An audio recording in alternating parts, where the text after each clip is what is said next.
गोरखपुर से वो थे, गोरखपुर का कोई माननीय योगी जी का खास ही उनके ऊपर अंगरक्षक उनके सर पे हाथ रखा है, तभी पन्नेलाल। बलिया जिला नहीं है, बलिया जिला बड़ा नामी जिला है, वो बागी बलिया नाम रखा गया है तो बागी है। वीरों की धरती, जवानों का देश, बागी बलिया उत्तर प्रदेश होती है, सर्वदा से होती है। वहाँ कप्तान, सीओ, आईजी, डीआईजी सारे लोग उसमें लिप्त रहते हैं।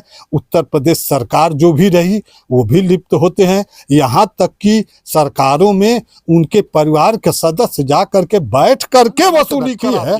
तो कप्तानों के खिलाफ क्यों नहीं कार्रवाई कर रही है? कप्तानों के खिलाफ क्यों नहीं बुलडोजर चल रहा है? कप्तानों के क्यों नहीं जेल भेजा जा रहा है? सिपाही के अपराधी कौन है? केवल पूरा वहाँ का क्षेत्र में नंबर 2 का काम करने वाला है।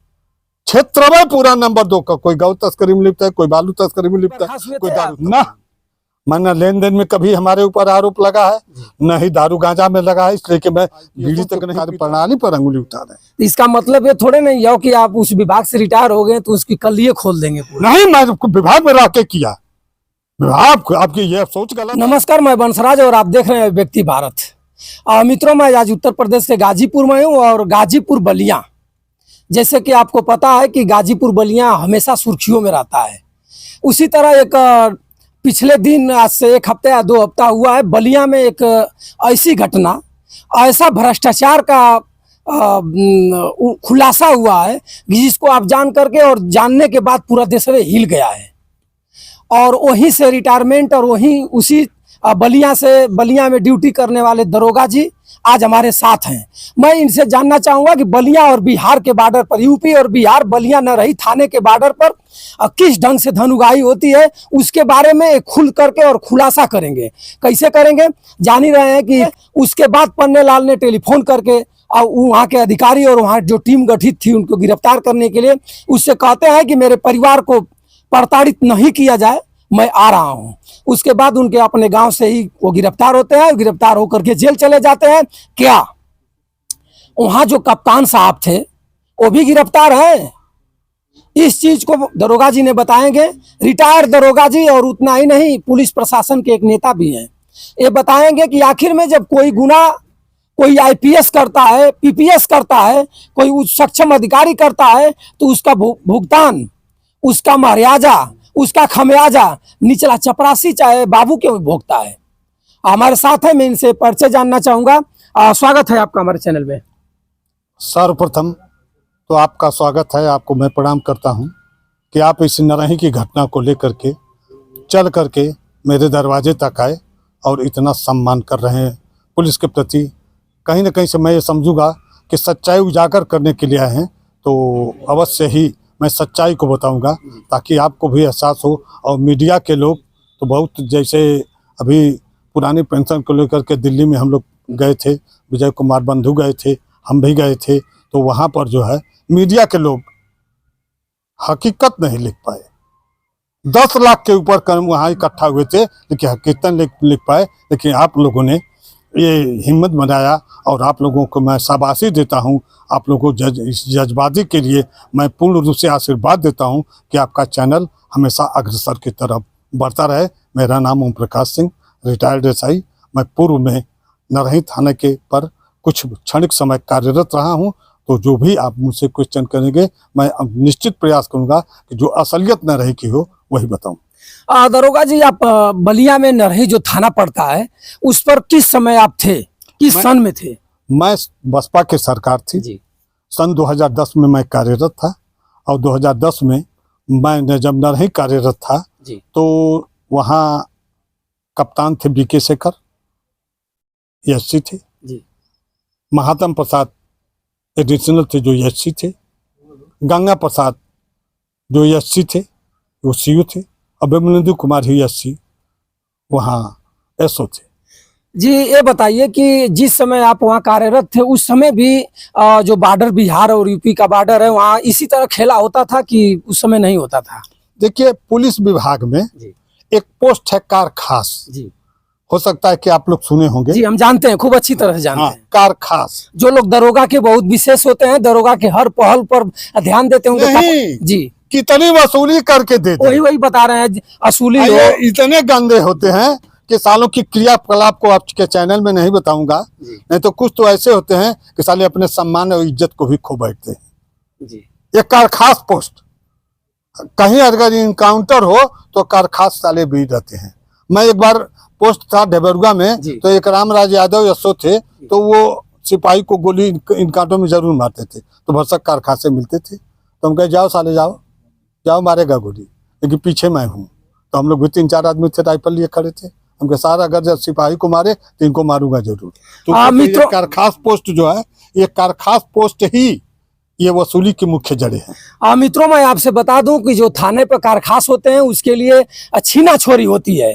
थाने में जो भी सिपाही होते हैं 2-2 3-3 गुट बन जाती है कारखासी करने के लिए, और कारखास का जिम्मेवारी होता है कि दरोगा को पैसा दे, क्षेत्र में कहाँ से कितना वसूली हो रहा है, रोड पर कितना कौन जा रहा है, उससे वसूल करके पैसा जो देता है, जो अच्छे से देता है, जो चमचागिरी कर लेता है, वही कारखास होता है। और दरोगा जी ने बताया कि उतना ही नहीं, जो एसओ का खास कारखास होता है उसको टांग में उसके गोली भी मारी जाती है। बात सही है, जो एसओ का नजदीक रहेगा वही तो गोली खाएगा कि अपराधी उसको गोली मार दिया, यही है ना? ये एकदम हकीकत है। कारखास जो है, अगर इस विभाग की नींव बिगाड़ने वाले हैं तो कारखास है। और लोग वहाँ जो जेल जा रहे हैं वो तो एक दिन की ड्यूटी, जो वहाँ की नरही की स्थिति ये है कि नरही में देखिए 30 दिन, 30 दिन में करीब 13-14 दिन, 14 का 15 दिन मान के चलिए, ईएसओ से लेकर ईएसओ की पिकेट हो जाती है। उसी में आईजी, डीआईजी, कप्तान सारे लोग सम्मिलित हैं, यानी सब लोग पैसा लेते हैं, सब लोग चैलेंज के साथ। जी। कोई ऐसा दूध का, वहाँ का मंत्री पैसा लेता है। आप अपने विभाग पर भी अंगुली उठा रहे हैं? हम विभाग पर अंगुली नहीं उठा रहे हैं, हम आईपीएसओ के कार्य प्रणाली पर अंगुली उठा रहे हैं। इसका मतलब ये थोड़े नहीं है कि आप उस विभाग से रिटायर हो गए तो उसकी कलिए खोल देंगे पूरा। नहीं, मैं विभाग में रह के किया। विभाग, आपकी यह सोच गलत है। विभाग में भी आप किए हैं? विभाग में मैं किया, विभाग में मैं सन 2010 में, वही मीडिया के सारे लोग बाहर आ गए, कप्तान से मेरे उलझा हो गई बीके शेखर से, और जब मैं उनसे बाहर निकला मैंने त्याग पत्र दे दिया था। बलिया के कार्य प्रणाली से मैं क्षुब्ध होकर के त्याग पत्र दे रहा हूँ, मेरा स्वीकृत किया जाए। तो मुझे 14 दिन छुट्टी दे दी, कह के जाओ सोच समझ करके आना। और जब मैं उनसे क्वेश्चन आंसर करने लगा कप्तान से, तो मीडिया बाहर निकलती थी, मैं मीडिया में था कि जी हाँ थाना बिकता है, मेरा पूर्व से आया है। अब ये मत कहिए, आप कहने से आप नहीं कहा जाएगा कि मैं रिटायर हूं तो बोल रहा हूं। नौकरी में रह के बोला, नौकरी में रह के मैं ओमकार सिंह कप्तान के सामने मैं वही कलेक्टर में धरना प्रदर्शन कर दिया। पोस्टेड था थाना मनियर पर, थाना मनियर का पड़ते से, और वहीं धरना प्रदर्शन कर दिए पुलिस वालों के अत्याचार के होने पर, कि पुलिस वालों को अत्याचार से मुक्त किया जाए, 1861 की गुलामी से मुक्त किया जाए। नहीं, उस समय ये आरोप मत लगाइए कि मैं पेंशन रिटायर आ गया हूं। मैं रिटायर होने के बाद तो एक सोच हो जाती है कि छोड़ो साले को, अब विभाग से रिटायर हो गए, अब मुझे क्या पड़े, ये पेंशन मिले, आराम से जिएगा। लेकिन मेरी सोच है कि अगर मेरी हड्डी में दम रह गई और ये विभाग मेरे साथ जिस तरह से अगर बना रह गया, तो निश्चित रूप से इस विभाग की लड़ाई मैं लड़के आया, वो जो पूरी नहीं कर पाया हूँ उस अधूरी को पूरी करके भगवान मेरी आत्मा को छीने, तब तक के लिए मैं भगवान से आशीर्वाद मांगता हूँ कि तब तक मुझे दे, जब तक कि इस पुलिस विभाग के हो रहे अत्याचारों का, आईपीएसओ के शोषणों का, नरही में क्या नरही सिपाही दरोगा केवल उसमें लिप्त है। 15 दिन की पिकेट हो गई एसओ से सीओ कप्तान की, शेष बचा 15 दिन, और उस 15 दिन में आधा लेता है एसओ, कहता है कप्तान को बहुत पैसा देना है, आज डीआईजी की बेगारी करना है, आईजी की बेगारी करना है, जजों की बेगारी करना है। किसको मैं दूध का धुला समझू? वहां तो सारे लोग लिप्त हैं, जजेज से लेकर के सारे लोग की बात पर, जज भी हैं, सारे लोग। आखिरकार ये बताइए, अब वहीं से कह देता है कि एक गाड़ी भेजो, और गाड़ी हमको लेके जाएगी दिल्ली। अब वो 5 दिन के लिए गाड़ी दिल्ली गई तो बिना पैसे की, बिना तेल की गई, कहाँ से जी? न्यायालय के लोग भी आप लोगों से मदद लेते हैं? मदद लेते हैं कि आप उठा करके देखिएगा, कहीं अब जाइए मीडिया में, आप काफी दिन से हैं, हमारे गुरु हैं ब्रिजभूषण दुबे, उनके से संबंधित हैं, तो आप पूछिएगा। हमारे गुरु तो आज से नहीं, मैं तो विभाग से बर्खास्त कर दिया गया था। अच्छा, क्यों बर्खास्त हुए थे आप? बर्खास्त की कहानी मेरी बड़ी लंबी थी। आप भी कहीं अभी लेन देन में बर्खास्त हुए थे आप? ना, मैंने लेन देन में कभी हमारे ऊपर आरोप लगा है, न ही दारू गांजा में लगा है, इसलिए कि मैं बीड़ी तक नहीं पीता हूँ, कोई नशा नहीं करता हूँ। 65 साल की उम्र हो रही है, अभी मेरी शरीर को आप देख करके अंदाजा लगाएंगे कि औरों की तरह अगर किए होते तो इस तरह नहीं होते। और मैं पैसा रुपया हरिश्चंद्र भी नहीं था, लेकिन बेईमान भी नहीं था। अगर मैंने किसी के कह दिया कुछ, तो ऐसे जैसे एक औरत आई, आप बहुत अच्छी चैप्टर की बात कर रहा हूँ मैं, सिद्धार्थनगर में मुहाना पोस्ट था, सुजबली सिंह यशो थे, सीओ से रिटायर हो गए हैं। एक औरत आई तो हमसे एक जमीन जुतवाने के लिए 25,000 रुपया तय कर ली। अब मैंने उसकी जमीन जुतवा दिया, अब 5,000 रुपया दी, कहीं 20,000। अब संजोग से मैं जा रहा था तो बाजार में वो जा रही थी अपने लड़की का गहना लेकर के। मैं उससे पूछा कहाँ जा रही हूँ, तो कहा कि लड़की का साहब आपको पैसा देवे के है। तो हमने कहा ठीक है, सीधे थाने आओ। यशोक के सामने खड़े हो गए, कह कि बताइए ये गहना बंधक रख करके पैसा देगी तो हम लोग कहाँ भरेंगे, बाल बच्चों को हाय लगेगी। कहने के साले तुम जब इतना सोच रहे हो तो दे दो, चूंकि गामर के थे तो कुछ रिश्ता गामर में है, इस नाते उनसे हंसी मजाक भी हो जाता था, तो वो पैसा उसको गहना भी वापस कर दिए और जो 5,000 एडवांस दी थी वो भी वापस कर दिए। तो ये भावनाएं मेरी थी, उसी का कारण है कि मैं आज भी प्रफुल्लित हूँ, परिवार से ठीक हूँ। 10 रुपया हमारी नमक रोटी चल जाए, हमको उतना चाहिए। नशाखोरी है नहीं, जुआ गांजा भांग है नहीं, कोई ऐसा मेरा व्यय है नहीं। सरकार से 47-48 हज़ार पेंशन मिल ही रही है, तो क्या जरूरत है मुझे इसे करने की। लेकिन नरही थाने की वहां के दर्द को देखिए कि सिपाही 0.1% भी दोषी नहीं है, यानी 1000 में 1% कहेंगे तो उतना भी दोषी नहीं है। वहां का दोषी पन्नेलाल को आईपीएस कई ठो बदले गए। क्या ये आईपीएस लोग नहीं जानते थे, आईपीएस लोग नहीं जानते थे कि वहां पन्नेलाल को क्यों रखा गया है? वहां कोई अपराधी है नहीं। वहां अपराधी कौन है? केवल पूरा वहां का क्षेत्र में नंबर 2 का काम करने वाला है। क्षेत्र में पूरा नंबर 2 का, कोई गौ तस्करी में लिप्त है, कोई बालू तस्करी में लिप्त है, कोई दारू तस्करी में लिप्त है। वहां के क्षेत्र की बात कीजिए, केवल पुलिस की बात है। वहां तो आम जनमानस भी उसमें लिप्त है। आम जनमानस की भी बात कीजिए तो वहां लिप्तता सबकी पाई जाएगी। पास आखिरकार उसको पास करने वाला कौन है? नंबर 2 का काम आप कर रहे हैं, आप पैसा दे रहे हैं, हम क्षणिक पैसों में आप फायदा कमाएंगे। एक गाड़ी दारू पास हुई तो उस पर बचा आपको 10 लाख, तो हमको 10-20-25 हज़ार रुपये में, तो आप उतना है। लेकिन वहां इतना, वहां के कप्तान अभी जैसे देवरिया में कप्तान है श्रीपद मिश्रा 3 साल से, अब कप्तान 2.5 साल से हैं, और 2.5 साल से हैं। जितने पशु तस्कर, जितने माफिया, जितने दारू तस्कर, जितने जो होते हैं खरीद फरोख्त वाले, भूम माफिया, इस सारे लोग उनसे डायरेक्ट संबंध में है। तो ऐसे ऐसे लोगों को सरकार जब कप्तान बना के रखी है तो कप्तानों के खिलाफ क्यों नहीं कार्रवाई कर रही है? कप्तानों के खिलाफ क्यों नहीं बुलडोजर चल रहा है? कप्तानों के क्यों नहीं जेल भेजा जा रहा है? सिपाही जो मक्खी है उसको तो कोई जेल भेजा। पन्नेलाल के खिलाफ जो हुआ है, पन्नेलाल हमेशा ये अपने आप को आज सेकंड कप्तान समझते थे, तो उनके विरुद्ध जो भी कार्रवाई हुई उस पर मेरी कोई टिप्पणी नहीं है। लेकिन जो शेष सिपाही, अब बताइए 3 साल का कार्यरत सिपाही जेल चला जाएगा, बर्खास्त हो जाएगा, उसकी क्या दशा होगी? जमानत भी नहीं कराने की उसके घर वालों से पैसा मिल पाएगा, वो तो जेल में सड़ जाएगा। और उसका दोष जो है 1000 में 1% भी नहीं है। तो हमारे सिपाही वहां रहे हैं, हम ये भी नहीं कह सकते कि दूध के धुले हैं।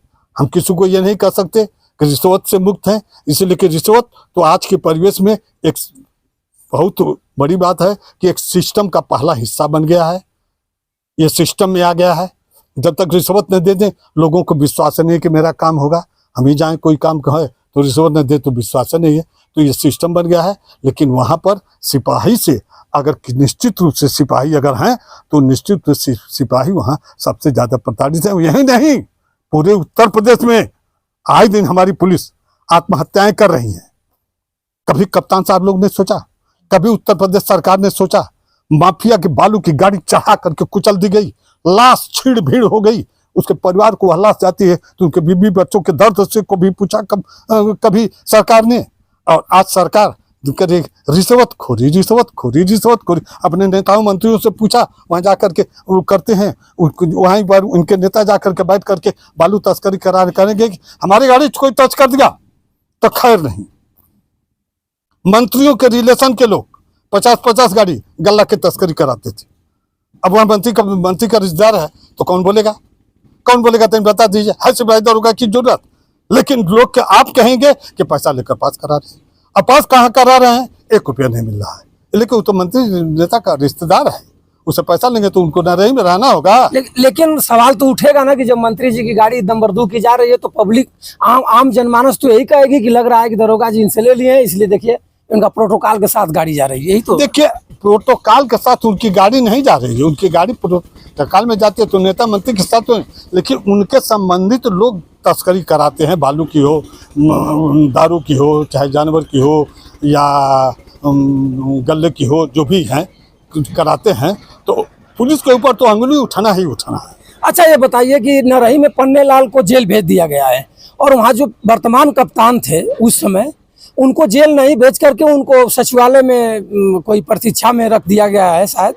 उनको ऐसा, उनको क्यों नहीं जेल भेजा गया? क्या कानून में कहीं नहीं है क्या, संविधान में, कि वो भी जेल जाए? ऐसा है कि ये आईपीएस लॉबी है जी, आईएएस लॉबी है। ये लोग जो हैं निश्चित रूप से इनकी एक यूनियन है, तो ये अपने यूनियन के तहत अभी हड़ताल पे चले जाएंगे, सरकार को हिलाने लगेंगे, तो सरकार कहीं ना कहीं से उनसे दबती है।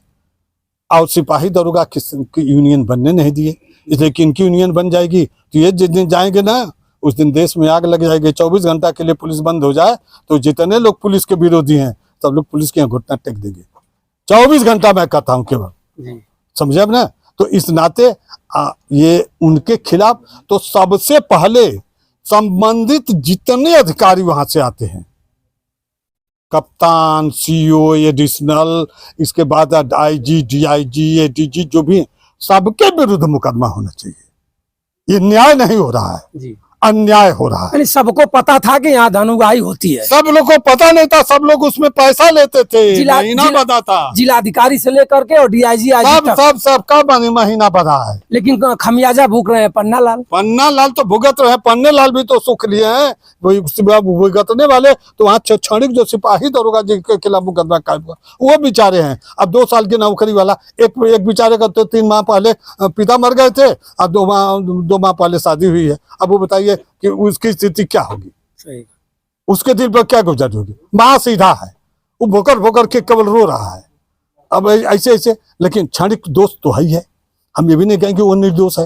1% चाहे 0.1% कहीं कहीं से दोष तो है ही है। जैसे आपने बताया कि मैं जब पुलिस प्रशासन में कार्यरत था उस समय मैं नौकरी करते समय कचहरी में धरना पर बैठा था, लेकिन यहाँ भी आज के भी तो पुलिस वाले हैं, अगर गलत हो रहा है तो इनको भी तो अपना जमीर जगाना चाहिए कि चलिए इसको का मैं विरोध करूं कि ये गलत है। नहीं, तो करना चाहिए ये इनकी जमीर है, लेकिन आज की जमीर में ये नपुंसक हो गए हैं। यही बात सत्य है, यही सत्य है कि नपुंसक हो गए, जमीर जगा नहीं पा रहे, जगा नहीं पा रहे हैं। जो जगा रहा है उसके साथ हाथ भी नहीं बटा पा रहे हैं। अगर हाथ भी बटाते तो साला जमीर जगाने के लिए तो ओपी सिंह जिंदाबाद अकेले चला मैंने, लेकिन अकेले चला और कारवां जुटता गया। ये कोई जरूरी नहीं है। आप शुरुआती मीडिया में आए होंगे तो बहुत छोटा छोटा से शुरू होंगे।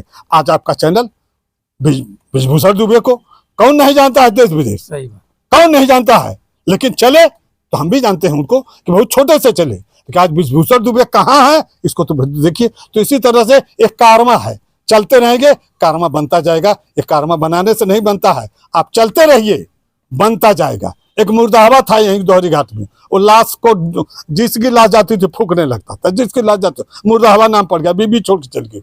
अब जो जिला पंचायत का चुनाव लड़ा तो 19,000 की 23,000 से केवल जीता था, समझा ना? मुर्दाबाद वीरेंद्र यादव उसका नाम था, मुर्दाबाद कहा जाता। तो इसी तरह कारवां बनता जाता है, कारवां बनाने से नहीं होता है। आप चलते रहिए, पीछे कौन गाली दे रहा है, कौन आपको बोल रहा है, कौन बेईमान कर रहा है, शैतान कर रहा है, कहने दीजिए। आप अपने रास्ते पर जहाँ चल रहे हैं, जो आपने मंजिल बनाया है, जब पहुंचने की उस मंजिल तक पहुंचने का प्रयास करें पहुंचे। तो मैं मंजिल बनाया हूं कि इस विभाग को निजात दिलाऊंगा, तो मैं आज भी उसके लिए प्रयासरत हूं। मेरा विभाग साथ दे न दे, इतना जरूर कहूंगा कि लोगों को, जब मैं इतनी हिम्मत रखता हूं रिटायर होने के बाद, किसको क्या पड़ी है, क्या पड़ी है? हमको सरकार से पेंशन मिल रही है, आराम से खाएंगे, और नहीं तो एक ठो धंधा। भाई लोग हमारे विभाग के, हो सकता है कि बहुत लोग मुझको हंसे, मैं सुअर पालन किया हूँ।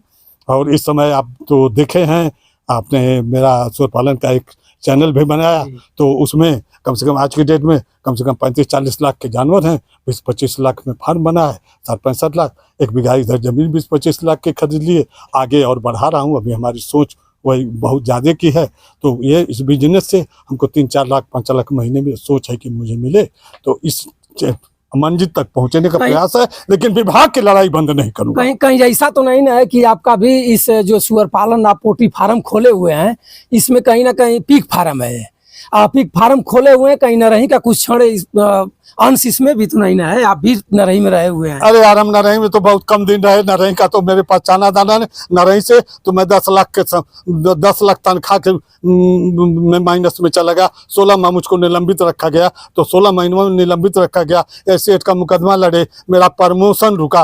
उस नुकसान की भरपाई नरही वाले अगर जो एक आध साल हमको कुछ दिन की कमाई एक महीना के दे दें पूरी, तो हो सकता है मेरा वो नुकसान पूरा हो।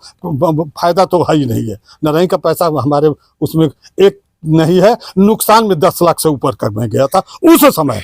आज ये पैसा हो सकता है 50 लाख होता। मित्रों, मैं बता दूं आपसे कि जिस नरही की चर्चा पूरे देश विदेश में चल रही है, जिस नरही की चर्चा भ्रष्टाचार में लिप्त होनी होती है, और चर्चा को एकदम पूरा विख्यात रूप पर पटल पर मीडिया वालों ने रख कर चला रहा है, उसी नरही से दरोगा जी होकर चले आए हैं। और दरोगा जी बता रहे हैं कि उस नरही में मेरी ड्यूटी थी, तो मैं 10 लाख का नुकसान में हूँ।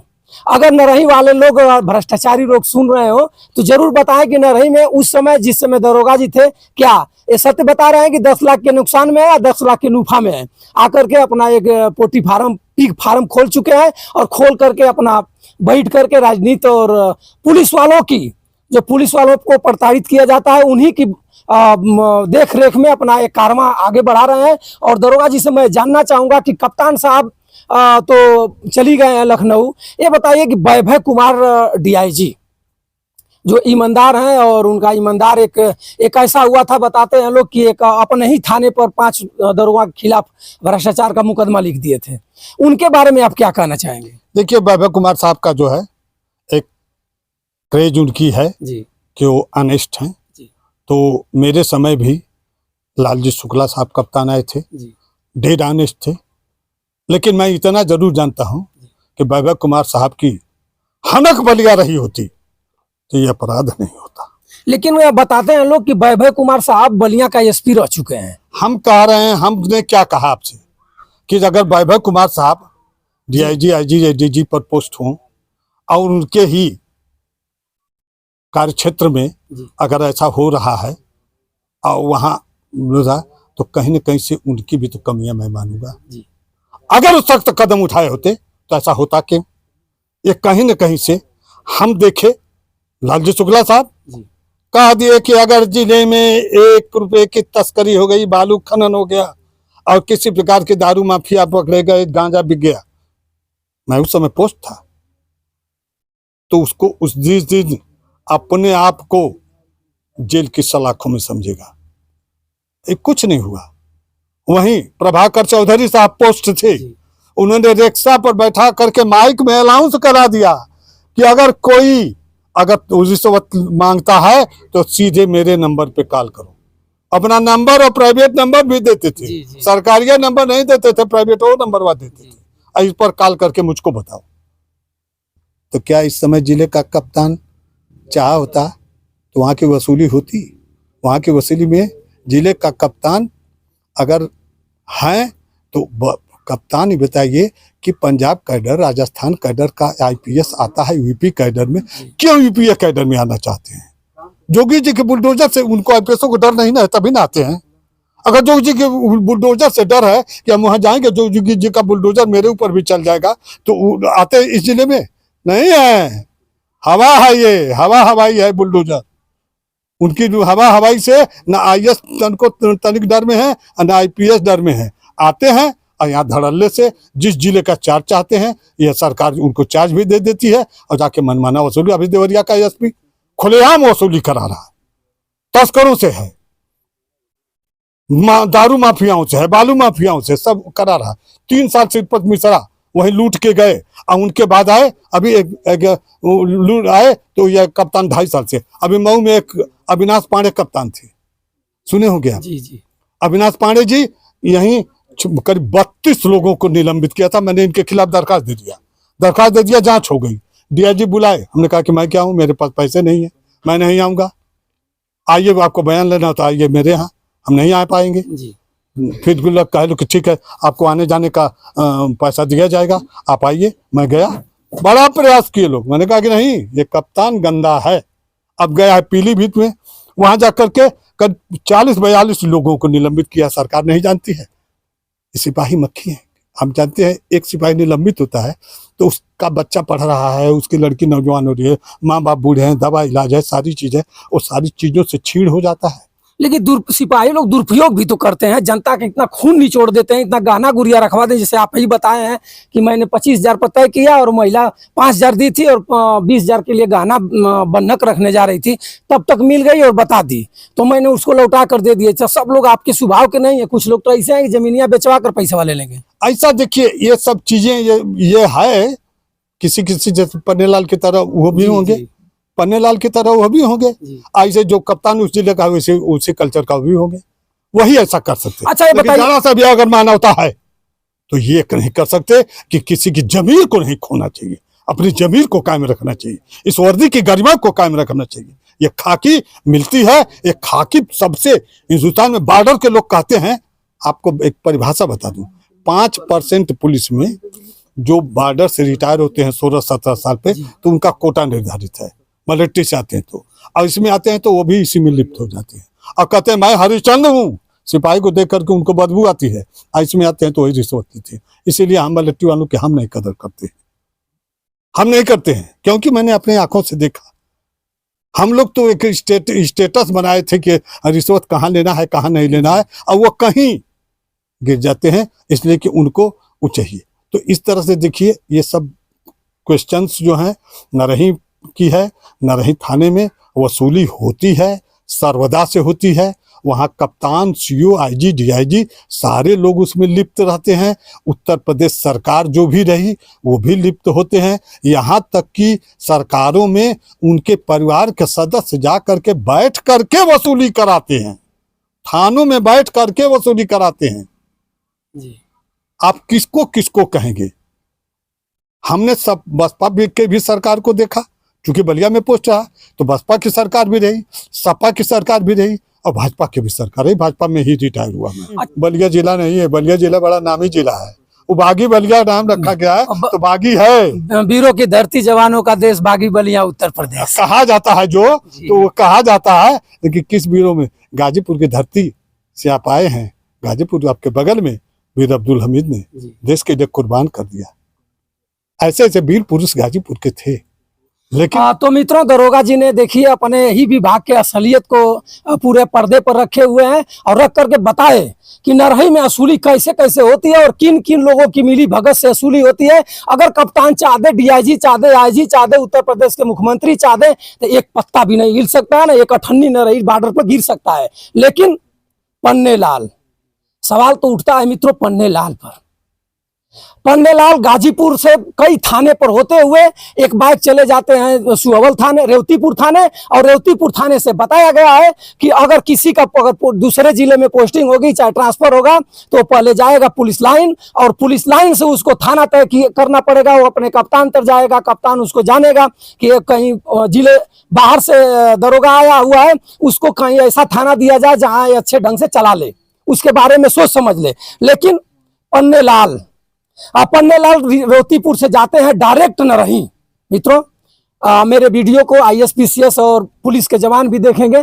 दरोगा जी कुछ कहना चाह रहे हैं इस पर कि पन्नेलाल नरही से क्यों, रेवतीपुर से क्यों डायरेक्ट नरही चले गए? देखिए, ऐसा है कि पुलिस का एक नियम बना है कि कोई दरोगा जाता है तो उसकी कार्य प्रणाली साथ में जाती है, अब पुलिस लाइन में आधा जाता है। जब तक वो नहीं जाएगी तब तक उसको चार्ज नहीं मिलेगा।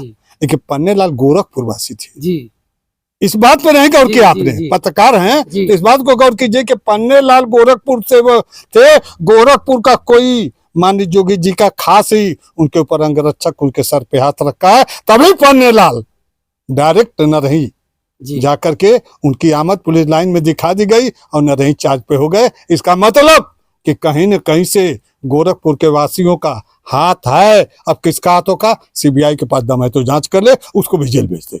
सही बात। मित्रों देखिए, दरोगा जी ने सच्चाई और बता दिया कि पन्नेलाल गोरखपुर के निवासी थे और गोरखपुर के ही उत्तर प्रदेश के मुख्यमंत्री योगी आदित्यनाथ जी हैं।